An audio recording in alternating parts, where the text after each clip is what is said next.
तो सन 1398 में फिर परमात्मा ने वही लीला की। एक पूरा जीवन 120 वर्ष तक परमेश्वर ने उसी प्रकार से जिया और शिशु रूप में परमात्मा प्रकट हुए। नीरू और नीमा उनको तालाब से उठाकर ले आए और उसके बाद में कंवारी गाय के दूध से ही परमात्मा की परवरिश हुई। तो ये शंका नहीं होनी चाहिए कि फिर आज सतगुरु रामपाल जी परमेश्वर जी ने कुंवारी गाय का दूध क्यों नहीं पिया। भाइयों और बहनों, ये केवल प्रत्येक युग में परमात्मा एक एक बार ही ऐसी लीला करता है और इस कलयुग में परमात्मा 650 साल पहले वो लीला कर चुके हैं। उसके बाद तो परमात्मा आदरणीय गरीबदास जी महाराज जी के रूप में आए। तो क्या गरीबदास जी के रूप में जब परमात्मा आए तो क्या उन्होंने किसी कंवारी गाय का दूध पिया था? नहीं पिया। ये परमेश्वर समर्थ है, ये कुछ भी कर सकता है। ये बिना खाए बिना पिए स्वयं भी रह सकता है, पूरी सृष्टि को भी रख सकता है। तो ऐसी लीला परमेश्वर केवल प्रत्येक युग में एक बार ही करते हैं। और वो क्यों करते हैं? क्योंकि वेदों में परमात्मा ने अपनी महिमा लिखी है, अपनी पहचान बताई है, ताकि आसानी से साधक परमेश्वर को पहचान लें कि हाँ, भगवान ऐसी ही लीला किया करता है। जब भगवान धरती पर शिशु रूप में प्रकट होता है तो परमात्मा कुंवारी गाय से ही अपनी परवरिश करवाता है, उसी का दूध पीता है। और ये जो लीला है जो वेदों में लिखी हुई है, ये कबीर परमात्मा के अलावा अन्य जितने भी अवतार हैं, कोई भी महापुरुष है, किसी के जीवन में आपको देखने को नहीं मिलेगी। इसलिए ऐसी लीला केवल परमात्मा प्रत्येक युग में इसलिए करता है क्योंकि वेदों में उस परमेश्वर की ऐसी लीला को पढ़कर और यथार्थ में उनके जीवन से ऐसा देखकर, ऐसे उदाहरण प्राप्त करके हम आसानी से पहचान कर लें कि हाँ, कबीर जी ही सच्चे परमात्मा हैं, सच्चे परमेश्वर हैं। इसके अलावा परमात्मा ना जाने कब कितने रूप में आ जाते हैं, कैसी कैसी लीला करते हैं। जब चाहे जहां वो प्रकट हो जाते हैं, उनकी गति को कोई नहीं जान सकता। इसलिए वर्तमान में कोई भी भाई बहन अपने परम पूज्य परमेश्वर सतगुरु रामपाल जी के प्रति मन में शंका ना करे कि भाई सतगुरु रामपाल जी परमेश्वर जी ने कब कुंवारी गाय का दूध पिया था। ये परमेश्वर हैं। जिस प्रकार जैसी लीला आदरणीय गरीबदास जी महाराज जी ने की, सेम टू सेम लीला सतगुरु रामपाल जी परमेश्वर जी ने की है। आगे आपको गरीबदास जी महाराज जी की जीवनी से और अच्छे से समझाया जाएगा। इसलिए दास बार बार कह रहा है कि आदरणीय गरीबदास जी महाराज जी के जीवन को समझना हम भक्तों के लिए बहुत ज़्यादा आवश्यक है, क्योंकि गरीबदास जी महाराज जी की जीवन लीला को समझे बिना हम सतगुरु रामपाल जी परमेश्वर जी की जीवन लीला को नहीं समझ पाएंगे। जब मैं शिशु रूप में प्रकट होता हूँ तब कंवारी गायों से मेरी परवरिश की लीला हुआ करती है। हे गरीबदास, चारों वेद मेरी महिमा का गुणगान करते हैं। वेद मेरा भेद है, मैं ना वेदन के माही, जौन वेद से मैं मिलूं वह वेद जानते नाही।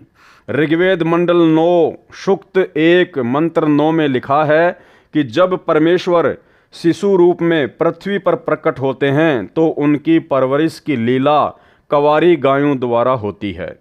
मैं सतयुग में सत सुकृत नाम से प्रकट हुआ था, त्रेता युग में मुनिंदर नाम से तथा द्वापर में करुणामय नाम से, और संवत 1455 ज्येष्ठ सुधी पूर्णमासी को मैं कलयुग में कबीर नाम से प्रकट हुआ, वह प्रसिद्ध हुआ था। ये सब प्रसंग सुनकर संत गरीबदास जी ने कहा कि परवरदिगार, यह ज्ञान मुझे कैसे याद रहेगा। तब परमेश्वर जी ने बालक गरीबदास जी को आशीर्वाद दिया और कहा कि मैंने तेरा ज्ञान योग खोल दिया है, अध्यात्म ज्ञान तेरे अंतःकरण में डाल दिया है। अब आप असंख्य युगों के पहले से लेकर वर्तमान तथा भविष्य का ज्ञान भी याद रखोगे।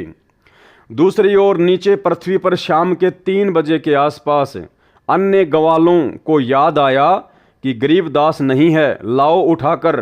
तब एक पाली गया, उसने दूर से आवाज लगाई कि हे गरीबदास आजा, गायों के सामने खड़ा होकर अपनी बारी कर, हम बहुत देर से खड़े हैं।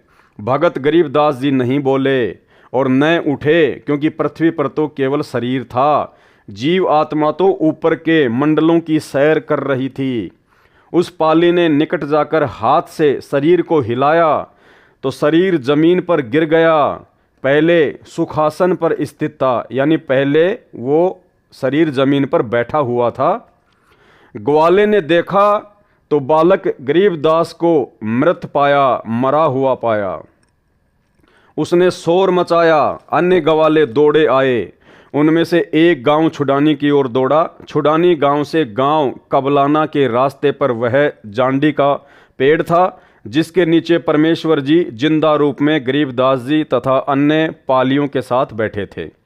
गांव कबलाना की सीमा के साथ वह खेत सटा हुआ था जो छुडानी गांव का है, जो गरीबदास जी का अपना ही खेत था। वह स्थान गांव छुडानी से 1.5 किलोमीटर दूर है। गांव छुडानी में जाकर उस पाली ने गरीबदास जी के पिता, माता, नाना, नानी को सब हाल बताया कि एक बाबा ने कवारी गाय का दूध जादू मंत्र करके निकाला। वह दूध हमने तो पिया नहीं, बालक गरीबदास ने पी लिया। हमने अभी देखा तो वह मर चुका है। बच्चे के शव को चिता पर रखकर अंतिम संस्कार की तैयारी कर दी। उसी समय परमेश्वर कबीर जी ने कहा, हे गरीबदास, आप नीचे जाओ, आपके शरीर को नष्ट करने जा रहे हैं। संत गरीबदास जी ने नीचे देखा तो यह पृथ्वी लोक सतलोक की तुलना में नरक लोक के समान दिखाई दे रहा था। जब संत गरीबदास जी ने सतलोक से नीचे देखा अपनी दिव्य दृष्टि से, क्योंकि परमेश्वर ने उनको आशीर्वाद दे दिया था, तो सतलोक की तुलना में परमात्मा कह रहे हैं कि ये पृथ्वी लोक, ये किस ब्रह्मांड ऐसा है जैसे कूड़ा करकट, कूड़े का ढेर, गंदगी, नरक। भाइयों और बहनों, जिस प्रकार एक सूअर होता है और सूअर सारा दिन गंदगी में नाक रगड़ता रहता है, टट्टी पेशाब में नाक रगड़ता रहता है, गटर में लौटता रहता है, यानी सबसे ज्यादा जो घृणित वस्तुएं होती हैं उनका सेवन सूअर करता है। अब यदि उस सूअर की आत्मा को एक दिन के लिए और किसी राष्ट्रपति या प्रधानमंत्री की आत्मा में डाल दिया जाए और 24 घंटे फिर वो सूअर की आत्मा राष्ट्रपति और प्रधानमंत्री के रूप में 7 स्टार होटल में सोएगा। बचन पे डट गए, कट गए फंद 84 के, कट गए फंद 84 के, कट गए फंद 84 के।